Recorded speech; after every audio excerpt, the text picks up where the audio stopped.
It's getting late. Time for your story, I think. This is Christopher Lee. Welcome to Fireside Tales.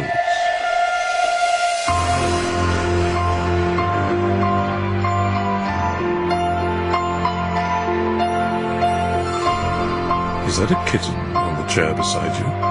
How sweet. I do hope it has little in common with tonight's feline fury, Edgar Allan Poe's Black Cat.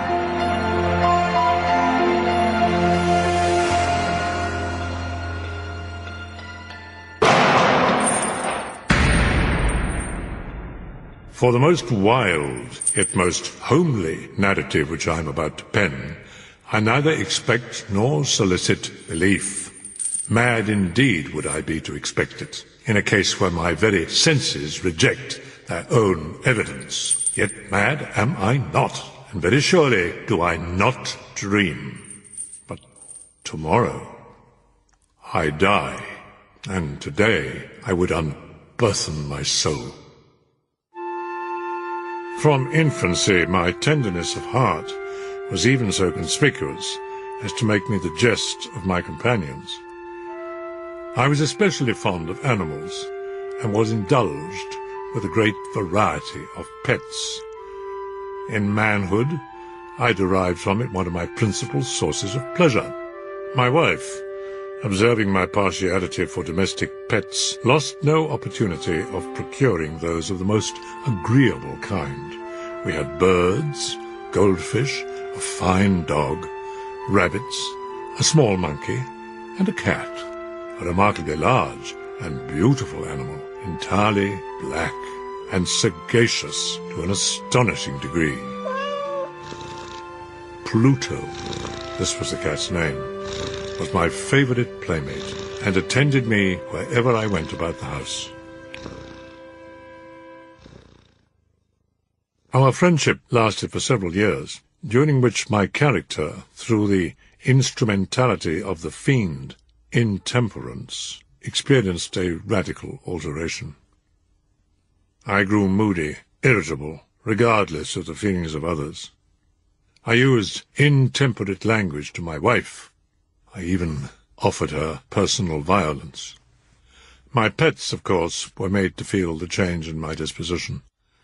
I not only neglected, but ill-used them. For Pluto, I retained sufficient regard to restrain me from maltreating him. But at length, even Pluto began to experience the effects of my ill temper. One night, returning home much intoxicated, I fancied that the cat avoided my presence. The fury of a demon instantly possessed me. I took from my waistcoat pocket a penknife, grasped the poor beast by the throat, and deliberately cut one of its eyes from the socket.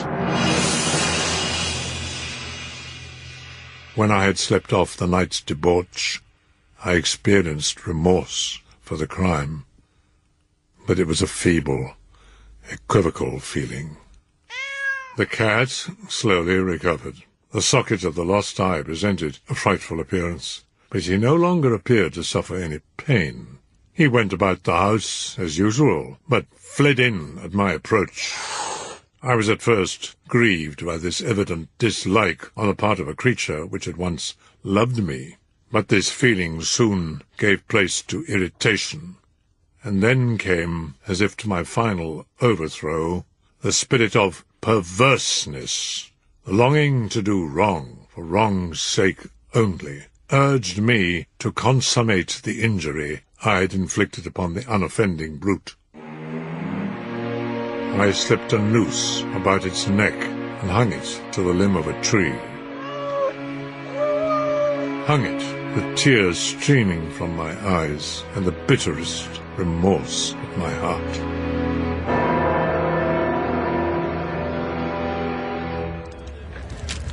That night, I was aroused from sleep by the cry, "Fire! Fire!"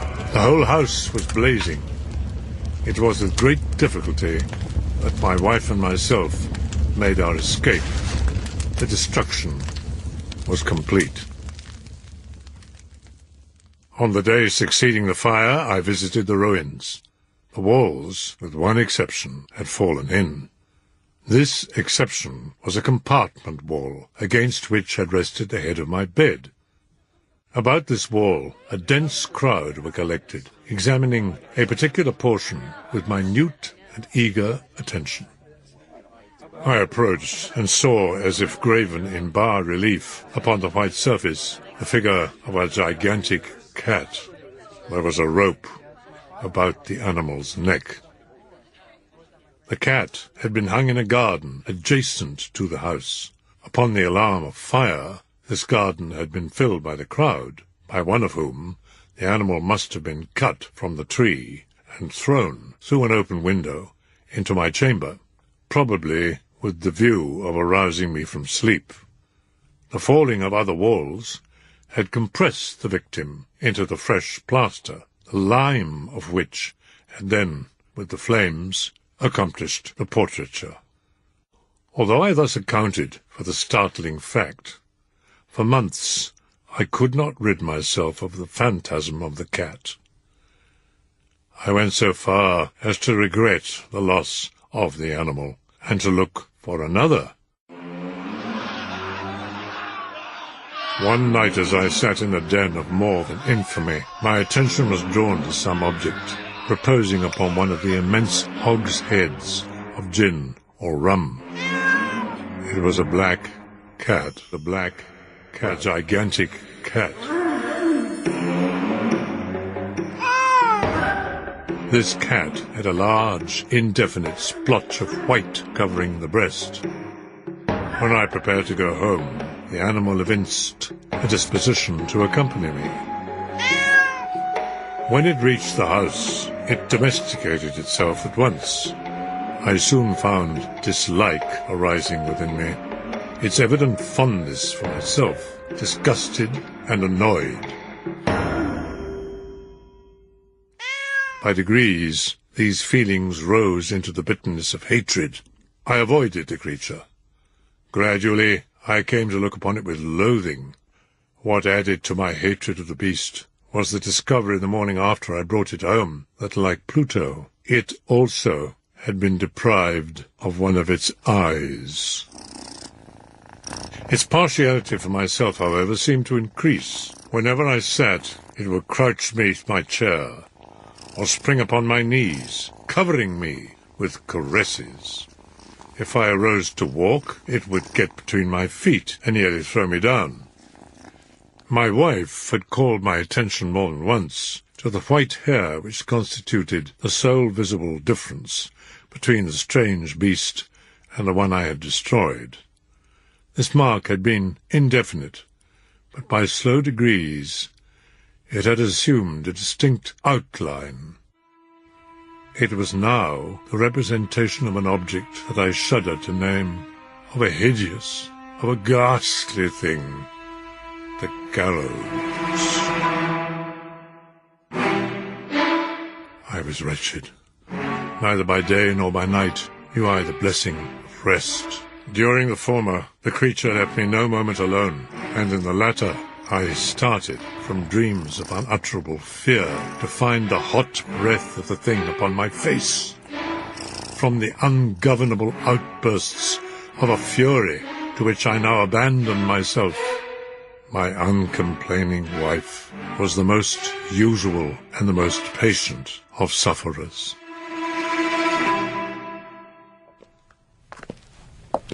One day she accompanied me upon some household errand into the cellar of the old building which our poverty compelled us to inhabit.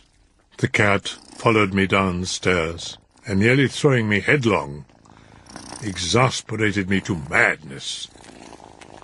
Uplifting an axe, I aimed a blow at the animal which would have proved fatal, but this blow was arrested by the hand of my wife. Goaded into a rage more than demoniacal, I withdrew my arm from her grasp and buried the axe in her brain. She fell dead upon the spot. I set myself forthwith to the task of concealing the body. I could not remove it from the house without the risk of being observed by the neighbours. I thought of cutting the corpse into fragments and destroying them by fire. I deliberated about casting it in the well. Finally, I determined to wall it up in the cellar. The cellar walls had lately been plastered throughout with a rough plaster. Moreover, in one of the walls was a projection caused by a fireplace that had been filled up and made to resemble the rest of the cellar.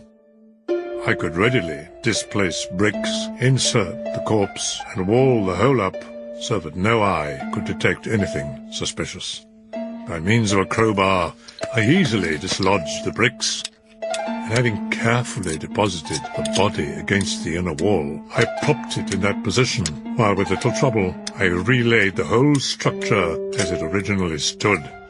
When I had finished, the wall did not present the slightest appearance of having been disturbed. My next step was to look for the beast. I had resolved to put it to death. But it appeared that the crafty animal, alarmed at the violence of my previous anger, had fled the premises. My happiness was supreme. The guilt of my dark deed disturbed me but little. Some inquiries had been made, but these had been readily answered. Upon the 4th day of the assassination, a party of police came into the house and proceeded to make rigorous investigation of the premises. Secure in the inscrutability of my place of concealment, I felt no embarrassment. The officers bade me accompany them. They left no nook or corner unexplored. At length they descended into the cellar. My heart beat as calmly as that of one who slumbers in innocence. The police, satisfied, prepared to depart. I burned to say but one word by way of triumph, and to render doubly sure their assurance of my guiltlessness. "Oh, by the by, gentlemen," I said as the party ascended the steps, "this is a very well-constructed house." In the rabid desire to say something easily, I scarcely knew what I uttered at all. "These walls are solidly put together."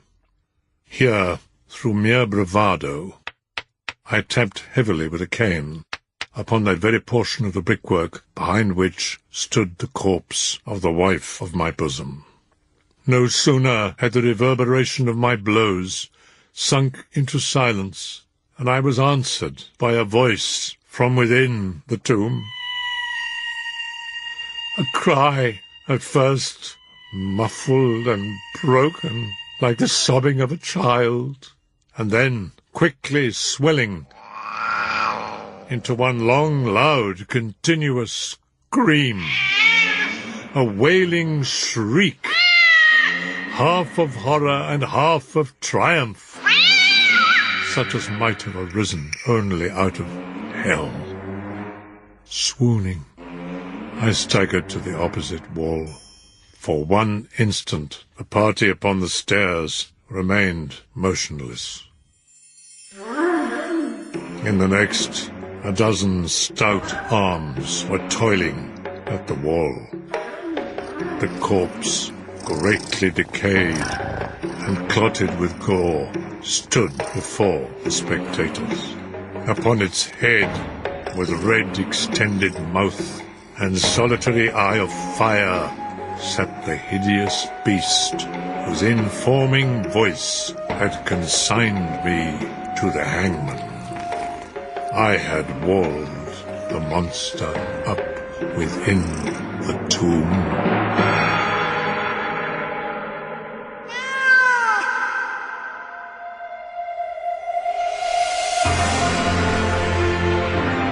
These Fireside Tales are abridged by Tamsin Collison, with music by Chris O'Shaughnessy, and produced by Frank Sterling. They are a unique production for Radio 2. This is Christopher Lee, wishing you a very good night.